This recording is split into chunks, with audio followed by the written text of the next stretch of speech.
Halo, apa kabar pecinta Timnas Indonesia? Selamat atas kemenangan Timnas Indonesia atas Vietnam dengan skor 3-0. Ya, Indonesia menang dengan skor 3-0 lewat gol Jay Itzes di menit 9, Ratnar Oratmangun di menit 23, dan Ramadan Sananta di menit 90+8. Ya, mari kita ulik-ulik strategi Sintayong. Kenapa kita bisa menang besar seperti ini ya di kandang Vietnam ya? Mari kita ulik-ulik sedikit. Seperti yang sudah kita bahas sebelumnya, Sintayong memasang 3 back sejajar.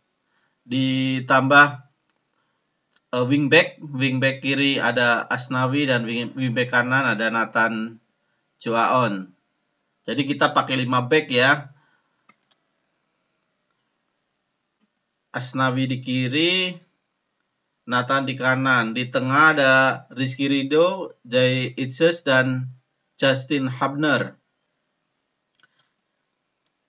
Back tengah.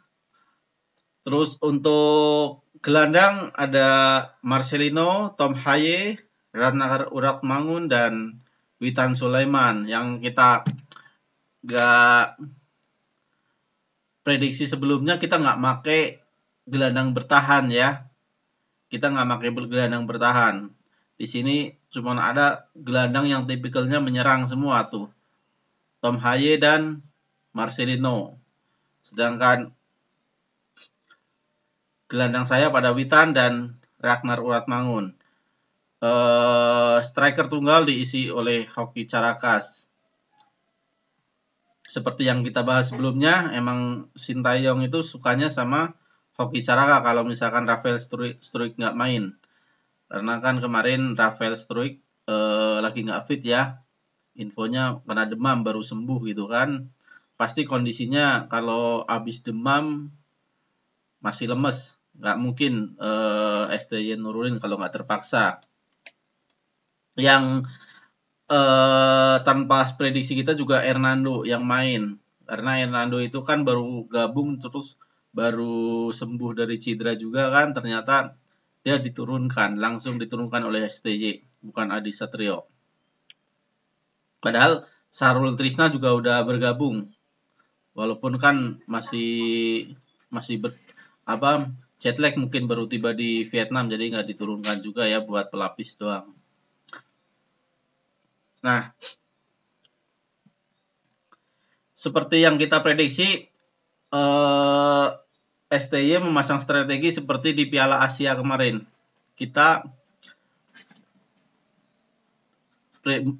prediksi Vietnam mungkin kita akan bertahan total ya. Dengan formasi seperti ini jika kita mengira akan bertahan total. Tetapi di awal-awal babak pertama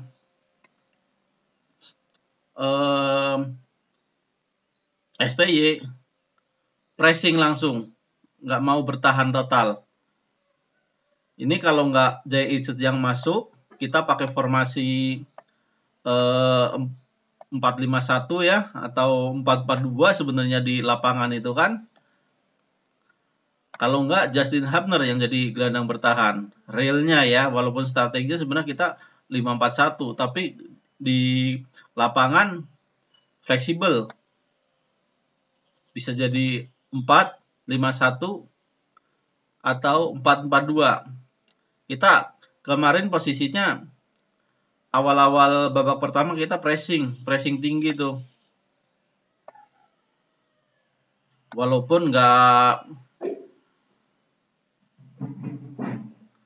sampai seperti di GBK ya, kita langsung pressing tingginya, tapi kita langsung pressing deketin, walaupun kita nggak keras deketinnya ya, nggak sampai body contact, tapi udah dikejar gitu Vietnam agak-agak grogi, apalagi mereka main di kandang sendiri terus dituntut untuk menang.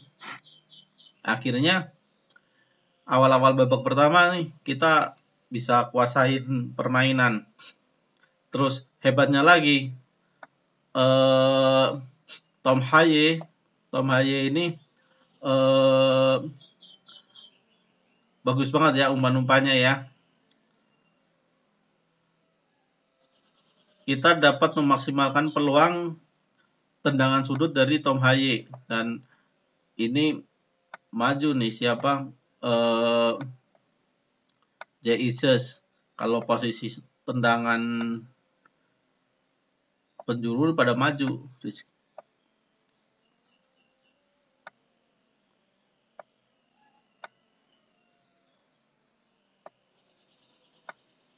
Posisi tendangan penjuru kita cuma ninggalin satu back malah. Rizky Ridho doang di belakang. Dan ternyata kita dapat gol di tendangan sudut ya.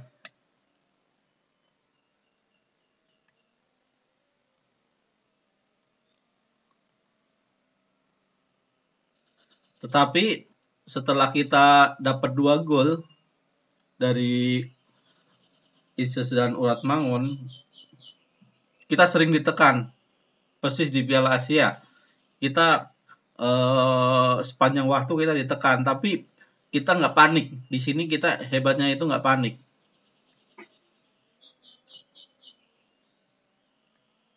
Dan beruntungnya penyelesaian akhir timnas Vietnam juga nggak bagus ya. Mereka kurang baik dari sisi penyelesaian akhir.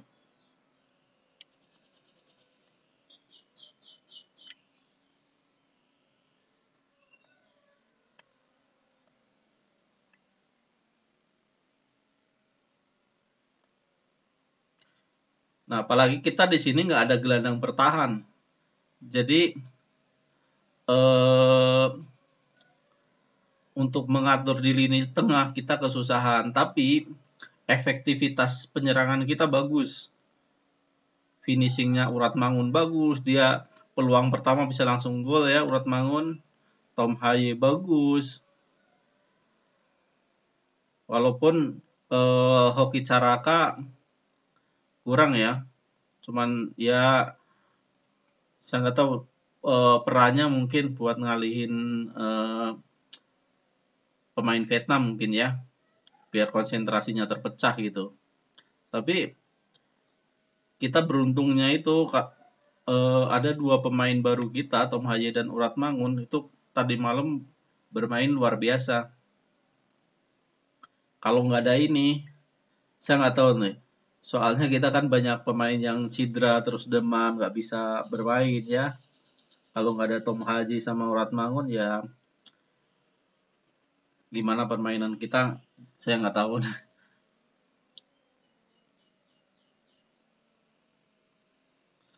Nah, kita diserang habis-habisan sama Vietnam. Ini dipaksa bertahan semua.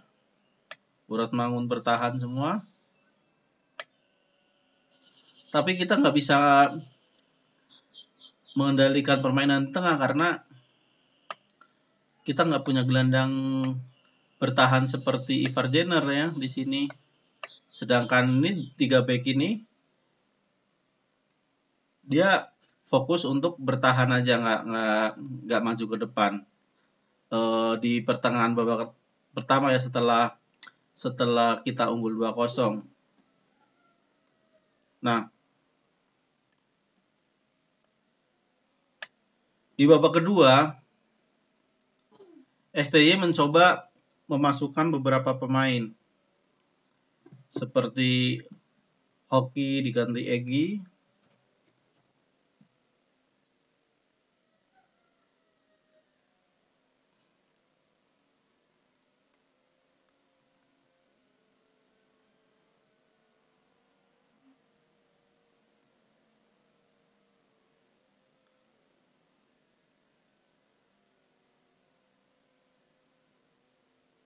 dan Asnawi diganti Ayuri.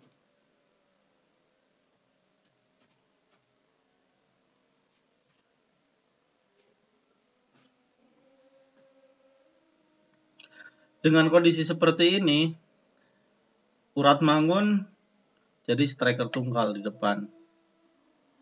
Egy jadi di sayap menggantikan Uratmangun.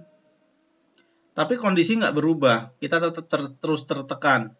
Ya karena di tengah ini kita belum ada gelandang yang bisa megang bola ya, gelandang bertahan ya seperti Ivar Jenner. Kita masih menumpuk pemain di belakang. Ini mungkin strategi STY juga biar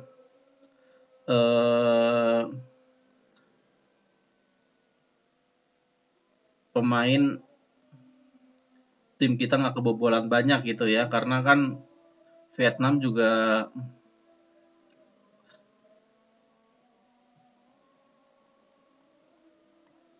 nyerang abis-abisan ya.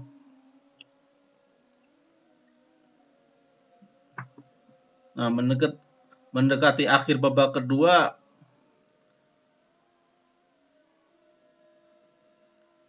diganti lagi nih, ada masuk Ricky Kambuaya. Ricky Kambuaya gantiin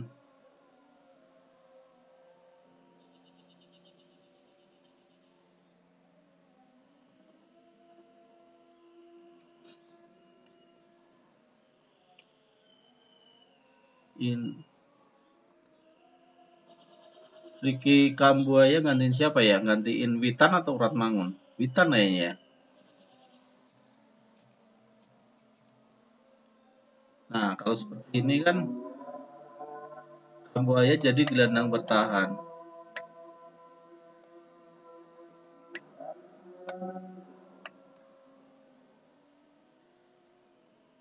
Ratmangun diganti sama Sananta.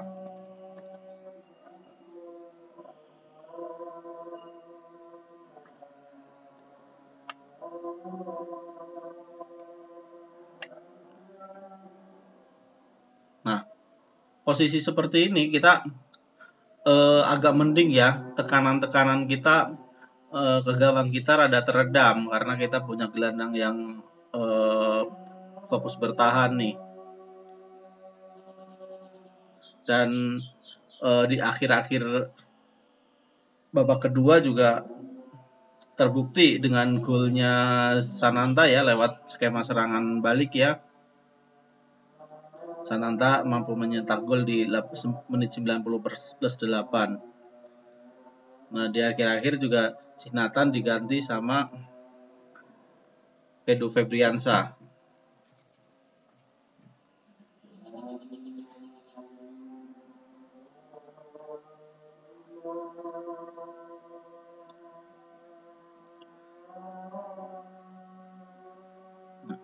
Nanti dengan kemenangan ini Indonesia hampir dipastikan maju ke babak ketiga kualifikasi Piala Dunia Zona Asia, mendampingi Irak yang sudah dipastikan lolos berkat kemenangan 5-0 atas Filipina. Dan Asia Tenggara kemungkinan hanya Indonesia yang lolos ke babak ketiga karena tadi malam Malaysia kalah dan Thailand kalah. Kemungkinan Malaysia untuk lolos sangat kecil karena dia masih berhadapan dengan Kyrgyzstan di kandang Kyrgyzstan, dan terakhir lawan Cina Taipei. Walaupun nanti lawan Cina Taipei menang ya, poin Malaysia masih 9, Oman sekarang udah 9, Kyrgyzstan 9, dan kemungkinan Oman nanti poinnya 12 ya karena nanti masih berhadapan dengan Cina Taipei, sama Kyrgyzstan mungkin Oman kalah dan juaranya kemungkinan Kyrgyzstan. Nah, untuk Thailand juga tadi malam kalah sama Korea Selatan, walaupun kemarin di kandang Korea bisa menahan imbang tetapi di kandang sendiri malah kalah. Dan Cina menang atas Singapura. Jadi Korea dipastikan lolos. Kemungkinan nanti Cina yang akan mendampingi.